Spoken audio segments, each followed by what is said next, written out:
Hello listener. मैं आपकी writer अनी उर्फ अनामिका। कहानी को लेकर अपनी राय आप लोग मुझे कमेंट सेक्शन में जरूर बताएं।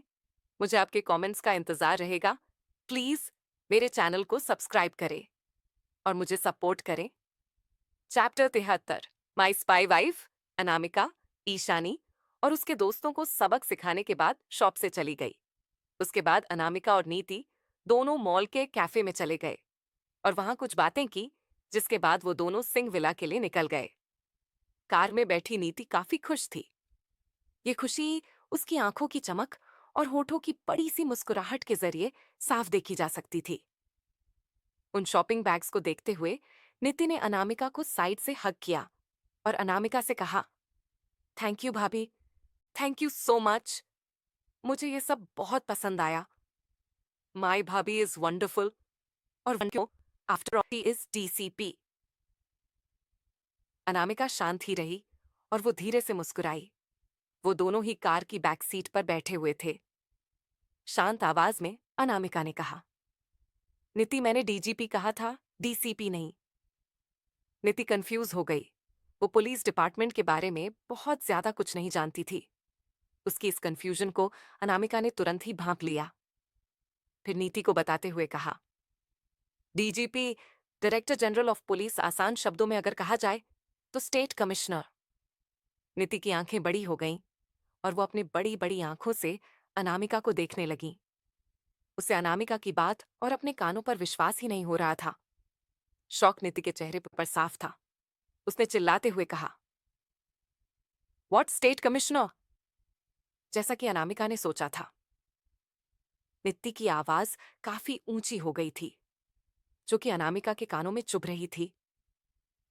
अनामिका ने अपनी आंखें बंद कर लीं और अपने एक हाथ की उंगलियों को अपने कानों पर रखकर दबा दिया और अपना सर थोड़ा सा नीति से दूर खींच लिया। फिर नीति को टोकते हुए कहा, नीति मैं सुन सकती हूं, इतना तेज बोलने की जरूरत नहीं है। नीति को अपनी गलती का एहसास हुआ, मगर वो अब भी काफी ज्यादा एक्साइटेड थी। मगर उसकी आवाज अब नॉर्मल थी। उसने अनामिका से कहा, सच में भाभी, मैं विश्वास नहीं कर सकती कि आप स्टेट कमिश्नर हो। अनामिका ने नीति की तरफ देखते हुए शांति से कहा, अगर मैं स्टेट कमिश्नर नहीं होती तो आज मैंने जो किया वो कैसे कर पाती? मैंने फिर अनामिका को टाइटली किया और कहा, मैं तुम्हारे लिए बहुत खुश हूं भाभी। मैं तुम पर गर्व करता हूं। मैं अपने भाई पर भी गर्व करता हूं क्योंकि उन्होंने आपको चुना। अनामिका को नित्य को खुश देखकर काफी अच्छा लग रहा था। मगर जैसे ही नित्य ने रजत का जिक्र किया, अनामिका की मुस्कुराहट थोड़ी धीमी पड़ गई। आगे उसने नीति से कुछ भी नहीं कहा। कुछ 45 मिनट के आसपास वो लोग सिंह विला पहुंच गए। दोनों ही कार से बाहर आए और विला के अंदर की ओर अपने कदम बढ़ा दिए। मगर तभी अनामिका का फोन बजा। अनामिका ने अपना फोन चेक किया। नंबर सेव भले ही नहीं था, मगर वह जानती थी ये शाद का कॉल था। अनामिका ने फोन पिक किया और खामोशी रही। सामने से शाद ने कहा, कहाँ हो तुम? कुछ देर चुप रहकर अनामिका ने जवाब दिया, सिंह विला। शाद ने सामने से कहा, मैं आ रहा हूं, वेट करो। शाद की आवाज में गुस्सा था, जो अनामिका साफ महसूस कर पा रहे थे, मगर वो उनके गुस्से का कारण नहीं जानती थी। शाद की बात सुनने के बाद अनामिका ने कॉल कट कर दिया। उसके बरहते कदम रुक गए और वो मुड़कर मेन गेट की तरफ बढ़ गई। नीति ने ये देख लिया और वो अपनी जगह पर ही रुक गई। अपनी जगह पर खड़े हुए उसने अनामिका को आवाज दी, भाभी अब कहाँ जा रही हो? अनामिका ने मुड़कर उससे जवाब दिया, तुम जाओ नीति, मुझे कुछ काम है, मैं जल्दी ही आ जाऊंगी। नीति अनामिका से सवाल करना चाहती थी, मगर वो जानती थी अनामिका इस वक्त कोई जवाब नहीं देगी। इसीलिए नीति अनामिका की बांधे हुए सिंह विला के अंदर चली गई। अनामिका विला के बाहर आई और विला से कुछ दूरी पर जाकर शाद का इंतजार करने लगी। अनामिका को ज्यादा देर तक इंतजार करने की जरूरत नहीं पड़ी। शाद बहुत ही जल्द वहां आ गए। शाद ने जैसे ही अनामिका के सामने कार रोकी, उसने दरवाजा खोला और कार के अंदर बैठ गई। अनामिका के बैठते ही शाद ने फौरन ही कार स्टार्ट कर दी और वहां से अनामिका को लेकर चले गए। कार ड्राइव करते हुए शाद ने अनामिका से नाराजगी भरे लहजे में कहा, अनामिका, क्या तुमने अब तक रिकवर नहीं किया है? तुम इस तरह का नॉनसेंस डिसीजन कैसे ले सकती हो? क्या तुम एक बच्ची हो? मुझे तुमसे इस तरह के बचकाने हरकत की उम्मीद नहीं थी। अनामिका ने शांति से शाद से कहा, क्या हो गया है खान भाई? मैंने ऐसा कौन सा बचकाना डिसीजन ले लिया कि आप मुझे इस तरह से डांट रहे हैं? ताना मारते हुए शाद ने कहा, तो तुम्हें नहीं पता कि तुमने कौन सा गलत डिसीजन लिया है? अनामिका अभी शांत थी और उसने कहा, मुझे नहीं पता खान भाई, आप किस बारे में बात कर रहे हैं? शाद की आवाज शांत तो थी, मगर उनकी आवाज में उनका गुस्सा महसूस किया जा सकता था। शाद ने अनामिका से कहा, जो तुमने आज मॉल में किया अनामिका, मैं उस बारे में बात कर रहा हूं। अनामिका का लापरवाह बर्ताव देखकर शाद को और ज्यादा गुस्सा आ रहा था। अनामिका ने अब भी लापरवाही से जवाब दिया, तो इसमें मैंने क्या गलत कर दिया खान भाई? उन्हें किसने कहा था कि वह मुझे उलझे? शाद को तो जैसे अपने ही कानों पर विश्वास नहीं हो रहा था। कुछ समझ ही नहीं पा रहे थे इस तरह की बात उनकी बहन कर रही है, जो खुद इस तरह की चीजों के लिए हमेशा ही सतर्क रहा करती थी। शाद ने गुस्से से अनामिका से कहा, तुम कहना क्या चाहती हो कि तुमने कुछ गलत नहीं किया? क्या मुझे बताने की जरूरत है कि तुमने क्या गलती की है? तुम कब से इतनी लापरवाह होने लगी कि तुम अपनी प्रेजेंस के बारे में किसी को बताओ? अनामिका का लहजा भले ही लापरवाह था, मगर वो काफी शांत और उसकी आवाज में एक सीरियसनेस थी। उसने कहा, खान भाई, मैंने कोई इम्पल्सिव डिसीजन नहीं लिया है। मैंने जो किया है बहुत सोच समझ कर किया है। शाद और भड़क रहे थे और उन्होंने अनामिका से कहा, तुमने ये हरकत सोच समझ कर की है। विल यू प्लीज एक्सप्लेन, तुमने क्या सोचा था ये करने से पहले? अनामिका शांत ही रही और उसने शाद को समझाते हुए कहा, हाँ खान भाई, मैंने जो किया सोच समझ कर किया। ये और बात है कि वो लड़की इन सबके बीच आ गई और मैंने उससे ही टारगेट कर दिया। बट ये कोई इम्पल्सिव डिसीजन नहीं था। मैं सोच ही रही थी कि मुझे आगे क्या करना है और कैसे। इसी बीच ये सब हो गया। शाद अब थोड़े शांत होना शुरू हुए और उन्होंने शांति से अनामिका से पूछा, मतलब क्या तुम कुछ प्लान कर रही हो? अनामिका ने सहमति में सिर हिलाया और कहा, हाँ खान भाई, पर एक बार पहले मैं पुणे से आ जाऊं, उसके बाद आपको बताऊंगी। अनामिका का इतना कहना काफी था। शाद को उसकी बात समझने के लिए आखिरकार उसकी टीम में काफी एकता थी और बहुत अच्छी अंडरस्टैंडिंग, और उसी की वजह से तो उसने अपने आप को इस मुकाम तक पहुंचाया था। शाद ने अनामिका से पूछा, ये किसके रिगार्डिंग है? अनामिका ने शाद की बात का जवाब न देते हुए उन्हें शांत किया और कहा, एक बार पुणे ट्रिप खत्म हो जाए खाना ये भाई, क्योंकि ये जो कुछ भी है सिर्फ कहने से समझ नहीं आएगा, इसे समझाने की जरूरत पड़ेगी। शाद शांत तो हो चुके थे, मगर उन्हें अब भी अनामिका की फिक्र हो रही थी। शाद ने अनामिका के सर पर हाथ रखा और अनामिका से कहा, मुझे तुम पर पूरा भरोसा है। तुम्हारे लिए मेरी फिक्र बेवजह नहीं है। जो भी करना सोच समझ कर करना। आज तक तुम्हारी जीत हुई क्योंकि कोई नहीं जानता अनामिका सिंह शेखावत कौन है, मगर अब तुम सामने आने की कोशिश कर रही हो। कहीं किसी खतरे में मत पड़ जाना, ख्याल रखना अपना। शाद और अनामिका दोनों ही एक दूसरे की तरफ देख रहे थे। उन्हें बहुत ज्यादा बातें करने की जरूरत नहीं थी। शाद के पास भी अब कहने के लिए कुछ नहीं था। वो जानते थे अनामिका ने अगर एक बार कह दिया है तो वो अभी कुछ नहीं बताएगी, उन्हें इंतजार करना ही होगा। शाद ने जल्दी ही अनामिका को सिंगविल छोड़ दिया। कार के रुकते ही अनामिका बाहर आई और वापस विला के अंदर चली गई। घर आते ही अनामिका सीधे अपने कमरे में गई और पुणे जाने के लिए अपने बैग पैक करने लगी और अपने कई दूसरे काम खत्म करने में जुट गई। दूसरी तरफ शाम के करीब 6:30 मिलिट्री हॉस्पिटल सीसीयू। एक प्राइवेट रूम के अंदर एक महिला मशीनों से घिरी लेटी हुई थी। उस महिला की उम्र लगभग 45 से 50 के आसपास की होगी। उसकी आंखें बंद थीं और उसके पास ही एक आदमी बैठा हुआ था। उस आदमी ने महिला के सिर पर हाथ फिराया और जैसे कि वह महिला उसकी बातें सुन पा रही हो, उसने कहा, आपको टेंशन लेने की जरूरत नहीं है माम, आप बहुत ही जल्द ठीक हो जाएंगे। आपको बेस्ट मेडिकल फैसिलिटी मिल रही है। अब बहुत जल्दी ठीक हो जाएंगे माम।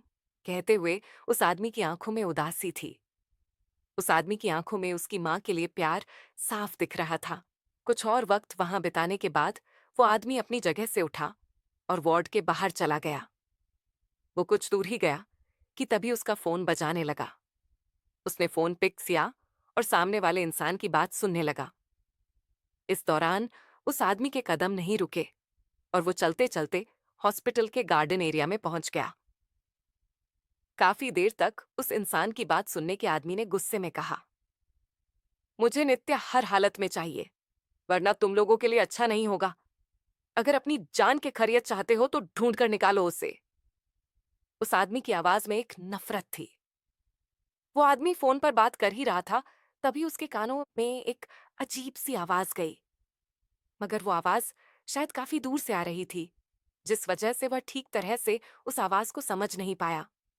और ज्यादा इन बातों पर न ध्यान देकर वो आदमी अपना कॉल कट करता हुआ वहां से चला गया। एक बड़ी सी लग्जूरियस कार में बैठकर वो आदमी हॉस्पिटल से निकल गया। उस आदमी का असिस्टेंट कार ड्राइव कर रहा था। ड्राइव करते हुए उसने कहा, हम पिछले 7 महीनों से मैडम को ढूंढ रहे हैं, मगर पता नहीं वो कहाँ चली गई है। हमने सीसीटीवी भी चेक किया, पर हमें तब भी कोई लीड नहीं मिली। उस रात काफी बारिश भी हो रही थी, जिसकी वजह से हमें ज्यादा दिक्कत हो रही है मैडम को ढूंढने में। उस आदमी ने गुस्से से कहा, मैडम नहीं है वो, आइंदा उसे मैडम कहने की गलती मत करना। ढूंढते रहो जब तक वो ना मिले। मुझे वो हर हाल में हर कीमत पर चाहिए। वो अज्ञात सिंह राठौड़ की जिद है, और जिसे अज्ञात सिंह राठौड़ पाना चाहता हो वो उससे हर हाल में पाकर रहता है। नफरत से अज्ञात की आंखें जल रही थीं। धीमी आवाज में अज्ञात ने खुद से कहा, बचने नहीं दूंगा नित्या तुम्हें। तुम्हें तुम्हारे की सजा मिलकर रहेंगी। तुम्हें अपनी गलतियों की कीमत चुकानी होगी। मैं तुम्हें बर्बाद देखना चाहता हूं।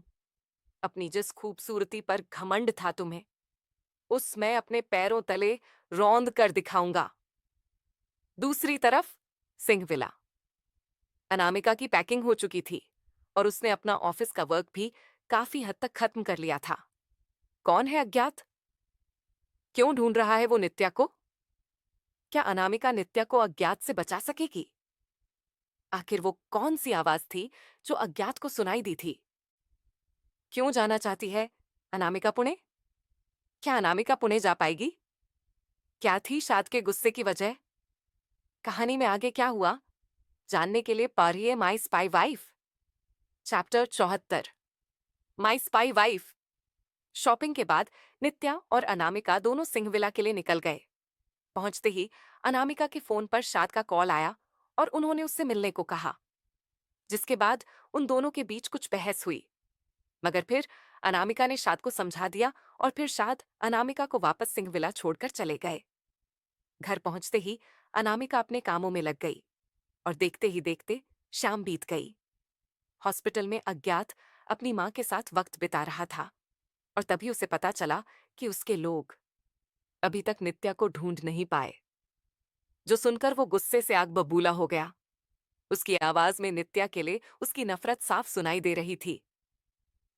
तो वही सिंह विला में अनामिका ने पुणे जाने के लिए सारी तैयारियां कर ली। अपना एक छोटा सा बैग पैक किया और उसी वक्त एक गहरी सांस भरी। तभी कमरे का दरवाजा खोला और रजत कमरे के अंदर आया। अनामिका का मूड काफी अच्छा था और इस वजह से उसने रजत से कुछ भी नहीं कहा, ना ही रजत पर बहुत ज्यादा ध्यान दिया। अनामिका के बैग पैक को देखकर रजत ने अनामिका से कहा, तो तैयारियां हो गई हैं आपकी। रजत अनामिका से कुछ भी नहीं छिपाना चाहता था।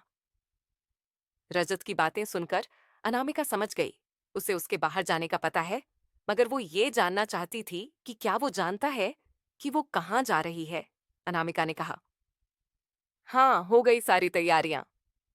कहने के बाद अनामिका रजत के आगे कहने का इंतजार करने लगी। अनामिका की बात पर रजत ने हाँ में सिर हिलाया और क्लोजेट रूम की तरफ बढ़ गया। रजत का और कोई जवाब या प्रतिक्रिया न पाकर अनामिका कुछ सोच में पड़ गई। वो रजत के दिमाग को इस वक्त पीआरएच नहीं पा रही थी, मगर अब भी अनामिका के पास करने के लिए बहुत कुछ था।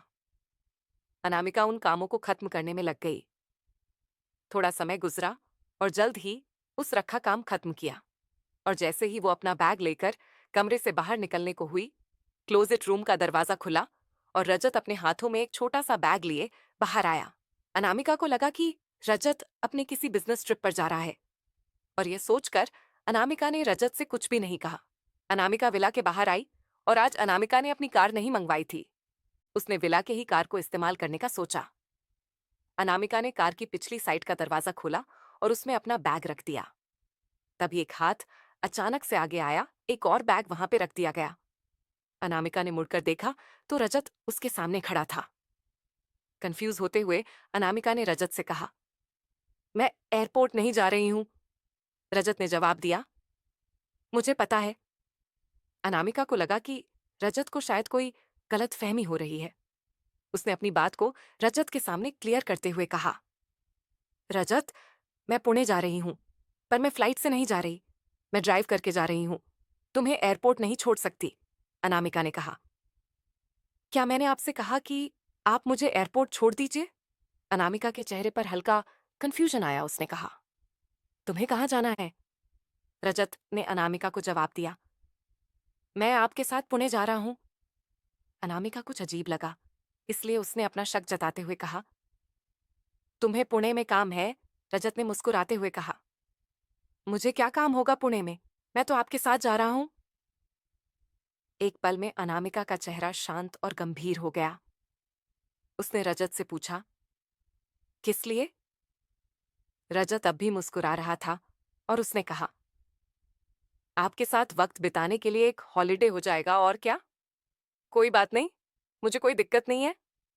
आपके बारे में और भी चिरी भी कुछ जाने के लिए मुझे मिल जाएगा। मेरे लिए इतना काफी है। रजत और अनामिका के बीच कुछ और बहस हुई, मगर अंत में अनामिका को हार माननी ही पड़ गई। अनामिका कार ड्राइव कर रही थी और वो काफी ज्यादा गुस्से में और परेशान थी। हालांकि रजत खुद ही ड्राइव करना चाहता था, मगर इस बार अनामिका ने रजत की एक न चलने दी और उसने खुद ही ड्राइव करने का फैसला लिया। कार सड़क पर तेजी से दौड़ रही थी और कार में बैठा रजत काफी खुश था।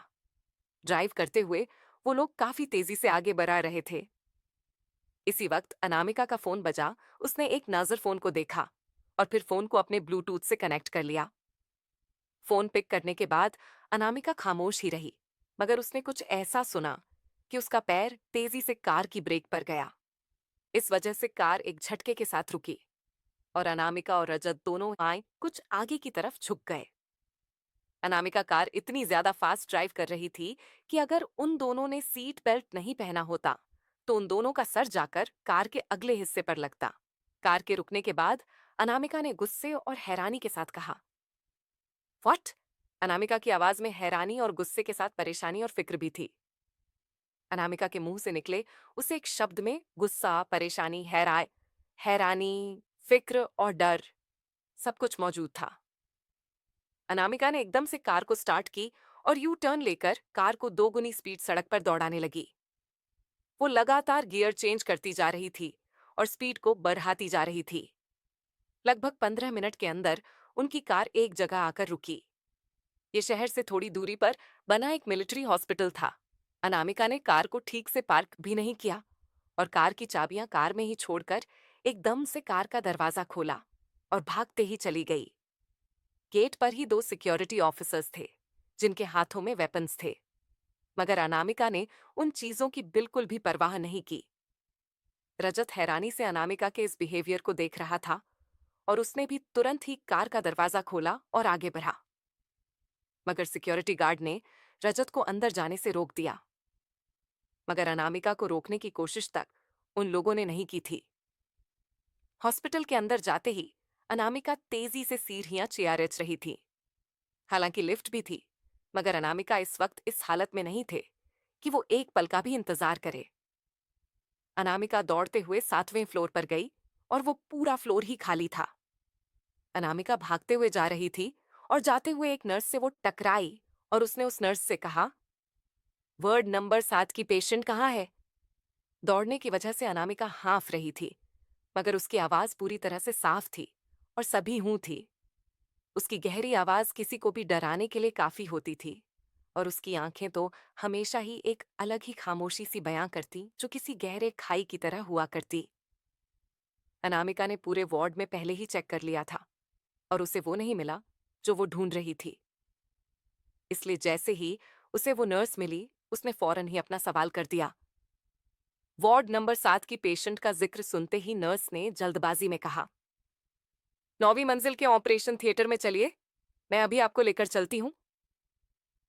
वो नर्स अनामिका को नहीं जानती थी, मगर इस तरह हॉस्पिटल में आना और इस वक्त के सबसे क्रिटिकल केस के बारे में मौजूद इंसान से सवाल पूछे जाने पर उसे इस बात के कड़ियों को जोड़ने में वक्त नहीं लगा कि शायद यही इंसान है जो उस पेशेंट से रिलेटेड है। अनामिका फौरन उस नर्स के साथ चली गई। थोड़ी देर में वो लोग उस ऑपरेशन थिएटर के बाहर आकर रुके। अंदर से काफी ज्यादा चीखने चिल्लाने की आवाज आ रही थी। ये एक मैटर्निटी वार्ड था। उस फ्लोर के माहौल में ही एक संजीदगी, एक पैनिकनेस था। हालांकि वहां पर सिर्फ डॉक्टर ही थे, मगर हर किसी के चेहरे पर एक घबराहट थी। और ये घबराहट इसी वजह से थी, कहीं अंदर मौजूद पेशेंट को कुछ हो ना जाए। अनामिका ने फौरन ही एक डॉक्टर को रोका और उससे सवाल किया, कहाँ है नित्या, कैसी है वो? डॉक्टर अनामिका को तो नहीं जानते थे, मगर नित्या का जिक्र सुनते ही उन्होंने बताया, उनकी हालत बहुत खराब है, ओवर ब्लीडिंग हो चुकी है और सर्वाइवल चांसेस भी काफी कम हो चुके हैं। हम माँ या बच्चे में से किसी एक को भी बचा पाए, यही एक मिरेकल होगा। अनामिका अभी उस डॉक्टर से बात कर ही रही थी कि तभी वहां कोई आया और उसने अनामिका को अपनी तरफ मोड़ा और कहा, उस इंसान ने कहा, अनामिका तुम इतनी जल्दी यहां कैसे आई? सिंह विला से यहां तक की दो ही तो कम से कम 45 मिनट की है, हाउ कैन? अनामिका ने उस इंसान की बात को बीच में ही काट दिया और कहा, मैं पहले ही घर से निकल चुकी थी। खान भाई मैं हाईवे पर ही थी। आपने जब कॉल किया था मैं ड्राइव कर रही थी। बट ये सब बात की बात है, नित्या कैसी है और ये सब कैसे हुआ? शाद ने जवाब दिया, फिलहाल तो पूरी बात का मुझे नहीं पता। सिचुएशन काफी क्रिटिकल है। डॉक्टर्स का कहना है कि काफी ब्लड लॉस हो चुका है। इनफैक्ट उसका वाटर बैग भी काफी बुरी तरह फटा था। वो पेट के बल गिरी थी। शाद की बातों को सुनने के बाद अनामिका सन्न सी रह गई। शाद अनामिका से बात कर रही रहे थे, तभी उनके फोन पर एक कॉल आया। उन्होंने कॉल पिक किया और कुछ देर बात करने के बाद वो अनामिका को गुस्से से घूरने लगे। शाद ने अनामिका से कहा, तुम्हारा दिमाग कहाँ पर है? कब, कहाँ, क्या और कैसे करना है, इन सब के बारे में भूल चुकी हो तुम? इतनी लापरवाह कैसे होती जा रही हो? अनामिका के दिमाग में तो सिर्फ नित्या घूम रही थी, इसलिए उसने शाद की बात का कोई जवाब नहीं दिया और सर पकड़ के वहीं एक चेयर पर बैठ गई। दरअसल ये फोन कॉल हॉस्पिटल सिक्योरिटी की तरफ से आया था। रजत हॉस्पिटल में आने की कोशिश कर रहा था, मगर सिक्योरिटी ने उसे दरवाजे पर ही रोक दिया। मगर फिर भी उसने अनामिका के नाम के साथ अंदर आने की कोशिश की, मगर फिर भी सिक्योरिटी ने उसे अंदर आने नहीं दिया। मगर उन्होंने शाद को कॉल कर दिया। अनामिका का कोई भी जवाब न पाकर शाद सिर्फ परेशान ही नहीं थे, उन्हें बहुत गुस्सा भी आ रहा था। शाद अनामिका के पास गए और उसे झकझोरकर कहा, अनामिका पहले मुझे जवाब दो, और उससे भी पहले जो मेस क्रिएट किया है उससे क्लियर करो। अनामिका ने धीमी सांस ली और शाद की तरफ देखते हुए कहा, आखिर ऐसा भी क्या हो गया है खान भाई, जो आप इस तरह से रिएक्ट कर रहे हो? प्लीज कम डाउन हो जाओ। फिलहाल मुझे नित्या की टेंशन हो रही है। शाद ने दांत पीसते हुए कहा, तुम रजत को यहां क्यों लेकर आई हो? उसके ऊपर से उसे तुमने गेट पर ही छोड़ दिया। अगर उसे तुम्हारे बारे में भनक भी पड़ गई तो सोचा है क्या होगा? क्या जवाब दोगी? अनामिका ने शांति से कहा, डोंट वरी खान भाई, मैं हैंडल कर लूंगी। हाँ मैंने ध्यान नहीं दिया, बट उससे कोई प्रॉब्लम नहीं होगी हमें, और ना ही मेरी आइडेंटिटी को। आपको टेंशन लेने की जरूरत नहीं है। भले ही ये मेरे प्लान के अकॉर्डिंग नहीं था, बट इससे मेरे प्लान को कोई नुकसान भी नहीं होगा। कहकर अनामिका ने शाद को शांत करने की कोशिश की और खुद पर भरोसा करने को कहा। शाद को भले ही अनामिका पर भरोसा था, मगर वो उसके प्लान को नहीं जानते थे, इसलिए वो उसके एक्शन को समझ नहीं पा रहे थे। क्या चल रहा है अनामिका के दिमाग में?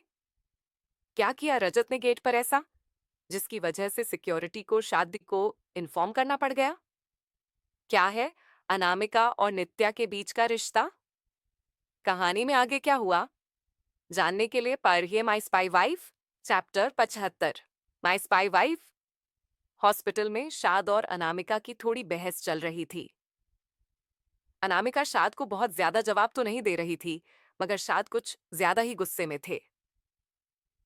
दरअसल शाद को सिक्योरिटी के पास एक कॉल आया था जिसमें यह बताया गया था कि अनामिका किसी को अपने साथ लेकर आई है और वो अंदर आने की कोशिश कर रहा है, मगर सिक्योरिटी पर्पस की वजह से उसे अंदर आने नहीं दिया जा सकता। शाद ने सारी डिटेल उस इंसान की मांगी तो शाद को समझ आया कि वो कोई और नहीं रजत था। इस बात के समझ आते ही शाद को बहुत तेज गुस्सा रहा था अनामिका पर। अनामिका शांत ही रही और उसने ज्यादा कुछ जवाब नहीं दिया। उसने बस शाद को यह समझाया कि यह सब कुछ वो संभाल लेगी, चीजें अब भी हाथ से नहीं निकली। शाद को पहले बहुत गुस्सा तो आ रहा था और वह गुस्सा अब भी उनके अंदर बरकरार था, मगर उन्हें अनामिका पर भरोसा भी था।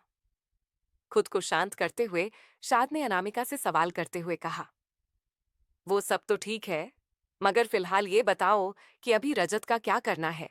अनामिका ने अपने चेहरे को अपनी हथेलियों से साफ किया और शाद की तरफ देखते हुए उनसे कहा, सिक्योरिटी को कहिए कि वो अपने किसी ऑफिसर के साथ उसे यहां भेज दे और आप खुद नीचे जाइए और रजत को रिसीव करिए और यहां लेकर आइए।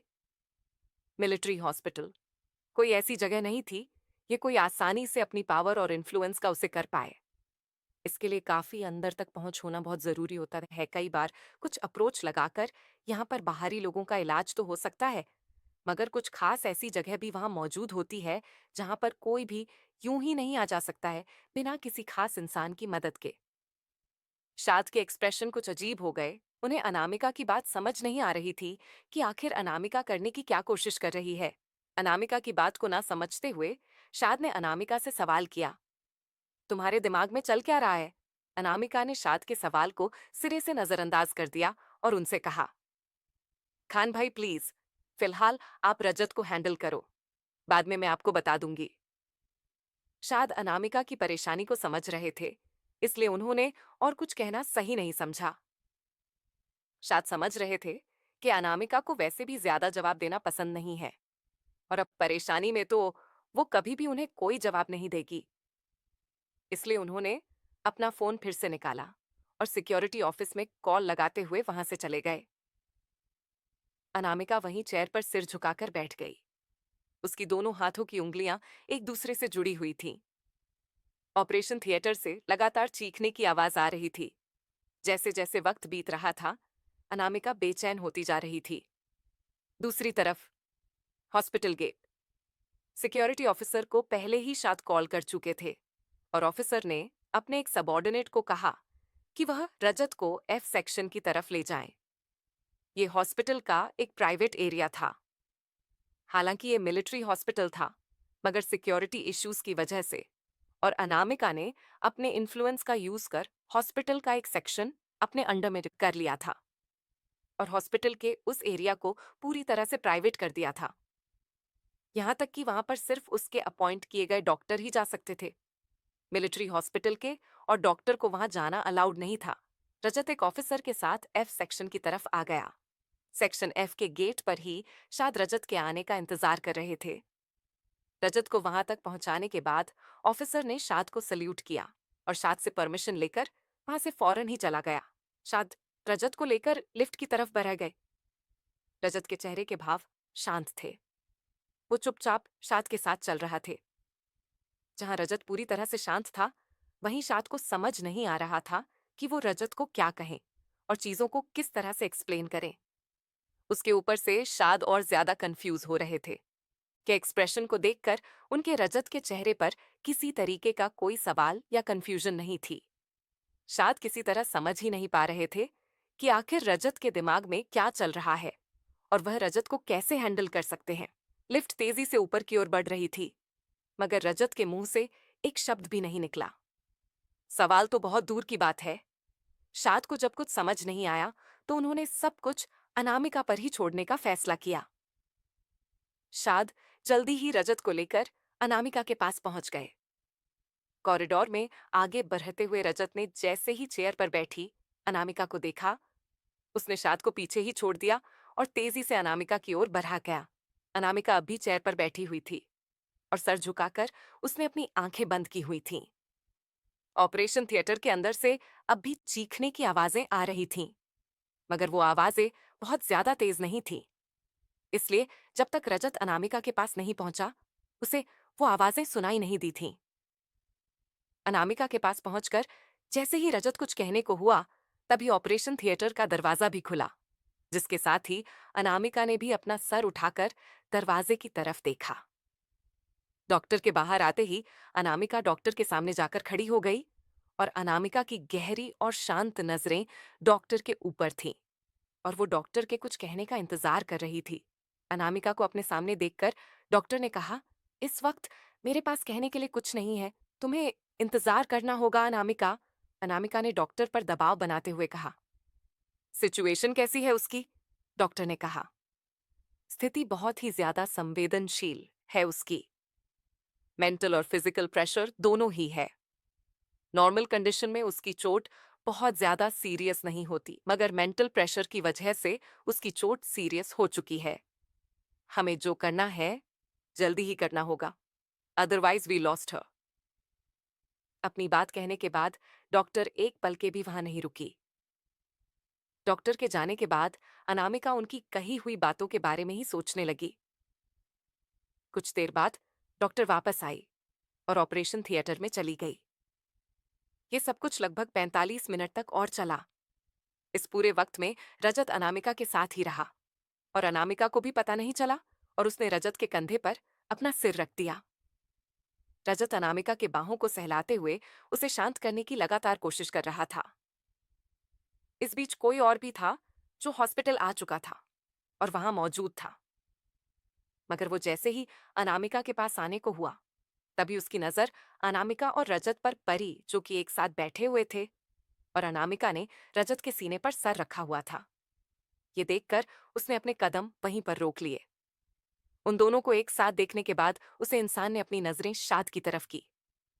शाद का चेहरा गंभीर और परेशान था और उनकी नजरें भी अनामिका पर ही थीं। शाद ने उस इंसान की नजरों को खुद पर महसूस किया और उस इंसान के कुछ भी कहने से पहले ही शाद ने कहा, मैं उसके लिए बहुत परेशान हूं। वो खुद को संभाल नहीं पा रही है। अगर चीजें ऐसे ही चलती रहीं तो वो बिखर जाएगी।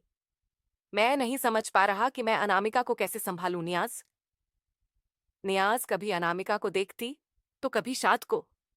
रजत की तरफ इशारा करते हुए नियाज ने कहा, उसे देखो, शायद तुम्हें लगता है वो अनामिका को बिखरने देगा। मुझे ऐसा नहीं लगता। मुझे ऐसा लगता है कि हमें रजत की मदद करनी चाहिए ताकि अनामिका उसके साथ अपनी आगे की जिंदगी बिता सकें। और यकीन मानो, मेरा अगर ऐसा हो गया ना तो अनामिका का हार जख्म भर जाएगा। रजत अनामिका को और मजबूत कर देगा, पहले से भी ज्यादा। बस पहले के अनामिका और उस वक्त की अनामिका में ये अंतर होगा कि वो खड़ूस नहीं होगी। अपनी बात खत्म करते ही नियाज मुस्कुरा दी, मगर शांत का चेहरा गंभीर ही रहा और उन्होंने नियाज से कहा, तुम्हें सच में लगता है नियाज की अनामिका रजत को अपने पास भटकने भी देखी? मैं ये नहीं कहूंगा कि रजत उसके लिए सही नहीं हो सकता, मगर अनामिका अपना अतीत नहीं भूल पाएगी। नियाज ने शाद को समझाते हुए कहा, उसे अपने अतीत को भुलाने की कोई जरूरत नहीं है। न मैं कभी उसे इस तरह की कोई सलाह दूंगी और न रजत कभी ऐसा चाहेगा। जो मैं देख और समझ पा रही हूं ना, शायद तुम वो नहीं समझ पा रहे हो। समझो के भी कैसे प्लानिंग प्लॉटिंग गन के पीछे रहते रहते तुम भी उन गन की तरह ही हर्ड हो चुके हो। हर बार दिमाग से सोचना नहीं होता, कई बार दिल की बातों को भी सुनना चाहिए। नियाज के ताने को सुन शाद का मुंह बन गया। उन्होंने कुछ इस तरह नियाज को देखा जैसे वो कहना चाह रहे हो, मैं आपको कब से हार्ड और पत्थर दिन लगने लगा। शाद के इस लुक को देखकर नियाज ने कहा, तुम पत्थर दिल भले ही ना हो शाद, पर इमोशनलेस जरूर होते जा रहे हो। अब चलो अनामिका के पास। अपनी बात कहने के बाद नियाज अनामिका की ओर बढ़ गई। शाद नियाज को घूर कर देख रहे थे, मगर वो उन्हें घूरने के अलावा कुछ कर नहीं सकते थे। शाद को जब नित्या के बारे में पता चला था, वो ऑफिस से फौरन ही हॉस्पिटल आ गए थे। अनामिका के वहां आने के बाद उन्होंने नियाज को नित्या के बारे में इन्फॉर्म किया था।